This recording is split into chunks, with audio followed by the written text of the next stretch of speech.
मेरी भूख ने भारत को ढूंढ लिया। यूरोप का उबला-बासी मांस खाकर परेशान हो चुका था और फिर मैंने एक ऐसे देश की तरफ कदम बढ़ाया जहां आने का हर यूरोपियन का सपना था। तो वीडियो को पूरा देखें और चैनल को सब्सक्राइब कर लीजिए। कल्पना कीजिए 15वीं शताब्दी के यूरोप की बर्फ से ढकी सर्द रातें, कड़कड़ाती ठंड और खाने की मेज पर रखा हुआ बेस्वाद उबला हुआ या नमक में लपेटा हुआ सूखा मांस। उस दौर में यूरोप के पास न तो आज जैसी सुख सुविधाएं थीं और न ही खाने में कोई स्वाद। उन्हें अपने मांस को लंबे समय तक सुरक्षित रखने और उसमें जान डालने के लिए एक जादुई जड़ी बूटी की सख्त जरूरत थी और वह जादू था मसाला, काली मिर्च, लौंग, दालचीनी और इलायची। लेकिन दिक्कत यह थी कि ये मसाले उनके यहाँ नहीं उगते थे। ये आते थे एक रहस्यमयी, दूरस्थ और परिकठाओं जैसे देश से, जिसे दुनिया भारत कहती थी। भारत उस समय दुनिया का वो खास स्थान था जहाँ हर कोई जाना चाहता था, लेकिन किसी के पास वहाँ का सीधा रास्ता या नक्शा नहीं था। सदियों से अरब के व्यापारियों ने इस रास्ते पर अपना दबदबा बना रखा था। वे भारत से सस्ते दाम में मसाले खरीदते और रेगिस्तानी रास्तों से होते हुए यूरोप के बाजारों में उसे सोने के भाव बेचते थे। अरब के व्यापारी यूरोपियनों के लिए वो सख्त कर वसूलने वाले बन गए थे, जो कहते थे या तो हमारी मुंह मांगी कीमत दो या फिर अपना वो फीका और सड़ता हुआ मांस खाते रहो। यूरोप के राजा इस बात से बौखलाए हुए थे, खासकर स्पेन और पुर्तगाल के शासक। उनकी रातों की नींद उड़ चुकी थी। उन्हें भारत चाहिए था, लेकिन जमीन के रास्ते से जाना मुमकिन नहीं था, क्योंकि बीच में उस्मानिया साम्राज्य जैसी विशाल दीवार खड़ी थी। तब पुर्तगाल और स्पेन के राजाओं ने अपनी अपनी दूरबीनें उठाई और समंदर की उठती हुई खूंखार लहरों की तरफ देखा। उन्होंने तय किया कि जमीन का रास्ता बंद है तो क्या हुआ, हम पानी का सीना चीरकर भारत का दरवाजा ढूंढ निकालेंगे। यह कोई साधारण फैसला नहीं था। आज के समय में बिना दिशा सूचक यंत्र के अनजान शहर में जाना मुश्किल होता है। जरा सोचिए, उस दौर में जब लोगों का मानना था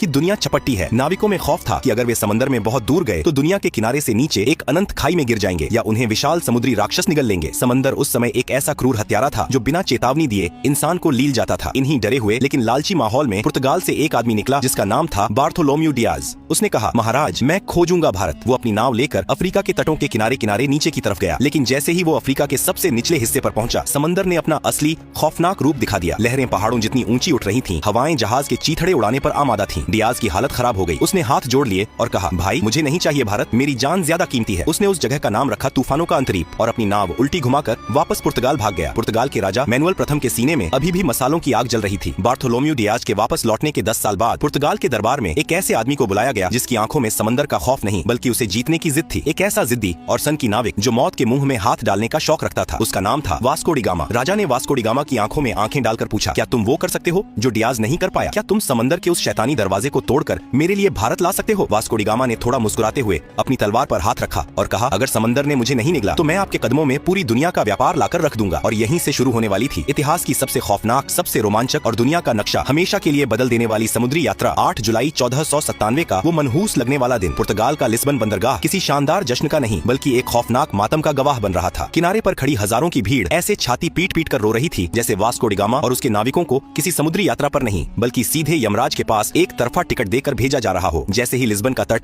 आंखों से ओझल हुआ और जहाज खुले अटलांटिक महासागर में पहुंचे, समंदर ने अपना असली खूंखार रूप दिखाना शुरू कर दिया। न कोई दिशा सूचक यंत्र, न कोई मौसम विभाग की चेतावनी और न ही कोई दिशा बताने वाला यंत्र जो पूरी तरह सटीक हो। सिर्फ आसमान के तारे और भगवान के भरोसे ये मुसाफिर एक ऐसी दुनिया की तरफ बढ़ रहे थे जिसका नक्शा आज तक किसी इंसान ने नहीं बनाया था। कुछ हफ्तों तक तो सब ठीक रहा, हवाएं मेहरबान रहीं, लेकिन फिर अटलांटिक महासागर का मिजाज खराब हो गया। लहरें इतनी ऊंची उठने लगीं जैसे 10 मंजिला पानी की इमारत टूटकर सीधे जहाजों पर गिर रही हो। आसमान में बिजलियां ऐसे कड़क रही थीं मानो ऊपर कोई महायुद्ध चल रहा हो। तूफानी हवाओं ने जहाजों के पालों को फाड़कर चीथड़े कर दिया। लकड़ी के जहाज ऐसे चरमरा रहे थे जैसे कोई अदृश्य दैत्य उनकी हड्डियां चबा रहा हो। निचले हिस्से में नाविकों की हालत देखकर तरस आता था। दिन रात के हिचकोलों से उल्टियां करते करते उनकी आंतें बाहर आ रही थीं। हर कोई माथा पकड़कर रो रहा था। भाई, किस पागल के चक्कर में पड़ गए? शांति से पुर्तगाल में बैठकर सूखी रोटी खा लेते। ये भारत के मसालों के चक्कर में अब समंदर की मछलियों का चारा बनेंगे। तूफान तो जैसे तैसे पार हो गया, लेकिन फिर एक और खामोश, अदृश्य और खूंखार दुश्मन ने उन पर हमला कर दिया। शरीर घलाने वाली बीमारी, महीनों से ताजा खाना, फल और जीवन देने वाले तत्व न मिलने के कारण नाविकों के मसूड़ों से खून बहने लगा। उनके दांत सड़कर टूट टूट कर हाथों में आने लगे। शरीर पर बड़े बड़े छाले पड़ गए और भयानक बदबू उठने लगी। जहाज का निचला हिस्सा एक तैरते हुए अस्पताल और मुर्दा घर में तब्दील हो गया था। रोज किसी न किसी नाविक की लाश को एक भारी पत्थर बांधकर समंदर में फेंका जा रहा था। बचे हुए नाविकों का सब्र अब पूरी तरह जवाब दे चुका था। उन्होंने वास्को डी गामा के सामने बगावत कर दी। वो घुटनों के बल गिरकर गिड़गिड़ाने लगे, कप्तान, हमें माफ करो, वापस चलो। हमें नहीं चाहिए कोई भारत, हमें नहीं चाहिए कोई सोने की चिड़िया या मसाले, हमें बस जिंदा अपने घर जाना है। लेकिन वास्को डी गामा कोई आम इंसान थोड़ी था। वो एक नंबर का जिद्दी,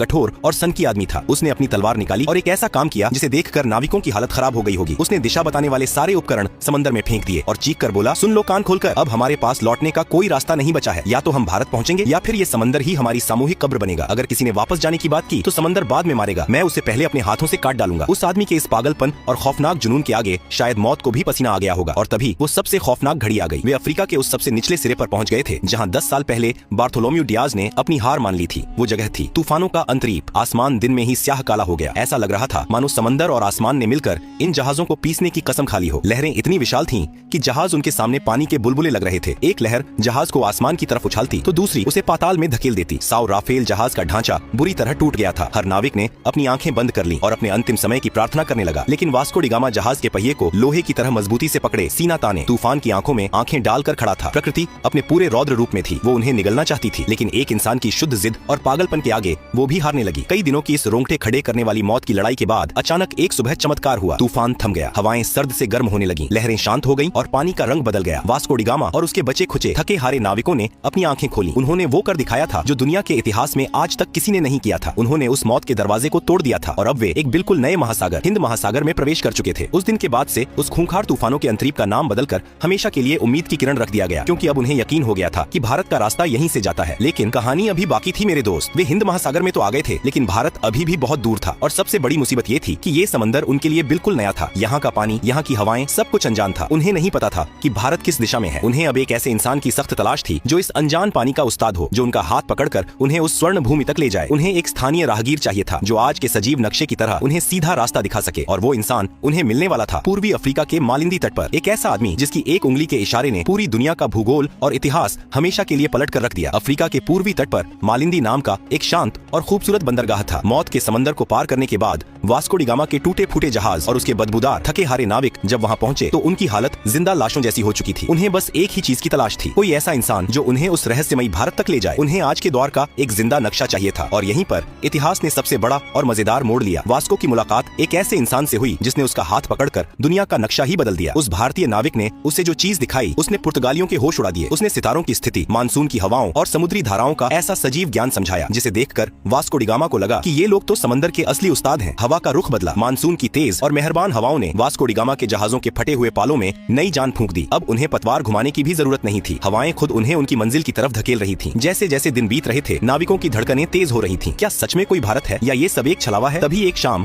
आसमान में कुछ समुद्री पक्षी उड़ते हुए दिखाई दिए। ये पक्षी पूर्व दिशा की ओर जा रहे थे। वास्को डी गामा समझ गया जहाँ पक्षी जा रहे हैं वहीं कोई जमीन है। और फिर आई 20 मई 1498 की वो जादुई सुबह। समंदर की लहरें एकदम शांत थीं। सूरज की सुनहरी किरणें पानी पर ऐसे बिखर रही थीं जैसे किसी ने पिघला हुआ सोना बिछा दिया हो। अचानक हवा के एक तेज झोंके के साथ एक ऐसी खुशबू आई जिसने पुर्तगालियों के दिमाग सुन्न कर दिए। यह ना तो उनके जहाजों की सड़ांध थी और ना ही समंदर के खारे पानी की महक। यह चंदन, इलायची और काली मिर्च की वो दिव्य और नशीली खुशबू थी जिसके लिए उन्होंने मौतों का समंदर पार किया था। कोहरा छंटा और उनके सामने उभरी नारियल के ऊंचे पेड़ों की कतारें। दूर से मंदिरों की घंटियों की मधुर आवाज गूंज रही थी और एक विशाल वैभवशाली शहर उनके सामने खड़ा था। यह कोई भ्रम नहीं था। यह भारत का पश्चिमी तट था, कालीकट, जो आज के केरल में है। वास्को डी गामा और उसके नाविकों की आंखों से आंसू छलक पड़े। महीनों से मौत को चकमा देते देते वे आखिरकार उस स्वर्ण भूमि पर पहुंच ही गए थे। जैसे ही जहाज किनारे लगे नाविक पागलों की तरह जमीन पर कूद पड़े। वे घुटनों के बल गिरे। कुछ ने रेत को चूम लिया, कुछ रोते हुए आसमान की तरफ हाथ जोड़कर भगवान का शुक्रिया अदा करने लगे। यह सिर्फ एक समुद्री यात्रा की जीत नहीं थी, यह यूरोप के उस खौफ पर जीत थी जो उन्हें सदियों से डराता आ रहा था। लेकिन जब वास्को डी गामा ने कालीकट के बाजार में कदम रखा तो उसके होश फाख्ता हो गए। उसने सोचा था कि वो किसी पिछड़ी हुई जगह पर जा रहा है, लेकिन कालीकट तो उस समय का महान नगर या स्वर्ण नगरी लग रहा था। बंदरगाह पर दर्जनों देशों के व्यापारी मौजूद थे। सोने की तरह चमकते मसाले बोरियों में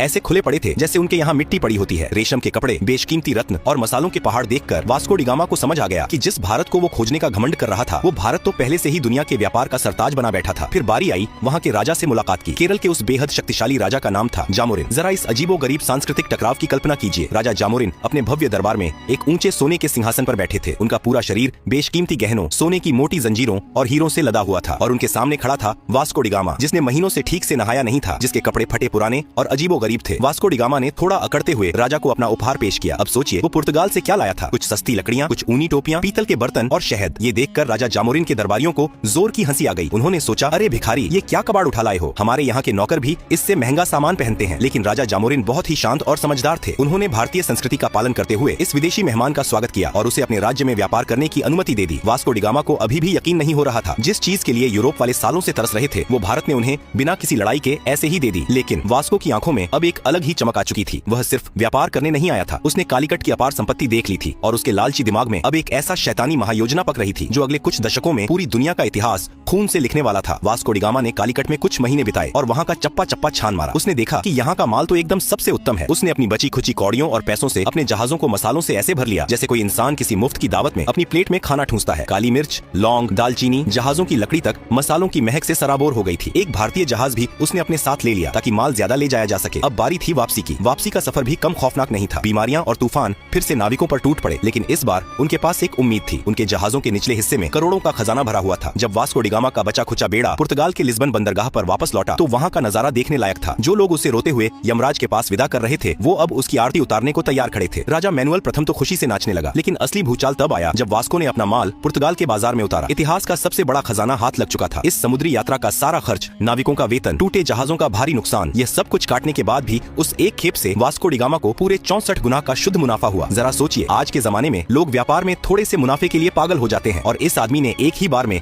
इतना बम्पर मुनाफा मार दिया था। अब तो पुर्तगाल के मजे आ गए, लेकिन ये खबर छुपने वाली थोड़ी थी। पूरे यूरोप में हल्ला मच गया। अरे भारत मिल गया रे, मसालों का कुबेर का खजाना मिल गया। स्पेन, फ्रांस, हॉलैंड और ब्रिटेन सबके राजाओं की रातों की नींद उड़ गई। पूरे यूरोप में आग लग गई कि ये कंगाल पुर्तगाल वाला रातों रात इतना अमीर कैसे हो गया। जब वो जा सकता है तो हम क्यों नहीं। देखते ही देखते यूरोप के हर देश ने अपने अपने जहाज समंदर में उतार दिए। समंदर में जैसे भीड़ लग गई। सब एक ही रट लगाए हुए थे, चलो भारत, चलो भारत। लेकिन यहीं से इस कहानी का सबसे स्याह, सबसे खौफनाक और दर्दनाक अध्याय शुरू होता है। वास्को डिगामा ने जिस समुद्री दरवाजे को खोला था वह असल में आफत का पिटारा था। यह सिर्फ व्यापार का एक नया रास्ता नहीं था, यह यूरोप के खूनी लालच, क्रूरता और साम्राज्यवाद का एक सीधा निमंत्रण था। जिन पुर्तगालियों का राजा जामोरिन ने भारतीय परंपरा के अनुसार अतिथि मानकर स्वागत किया था, उन्होंने व्यापारिक चौकियों को किलों में बदलना शुरू कर दिया। उन्होंने तोपें तान दी और समंदर पर दादागिरी शुरू कर दी। उनके पीछे पीछे डच आए, फिर फ्रांसीसी अपनी नौसेना लेकर आ धमके और अंत में आया इतिहास का सबसे शातिर, सबसे खतरनाक सफेद पोश भेड़िया, अंग्रेजों की व्यापारिक कंपनी। इन यूरोपीय ताकतों को अब सिर्फ मसाले नहीं चाहिए थे, उनकी नजर अब पूरी सोने की चिड़िया पर थी। उन्होंने भारत की रियासतों को आपस में लड़ाना शुरू कर दिया। भारत का वो शांत और वैभवशाली तट जो कभी सिर्फ रेशम,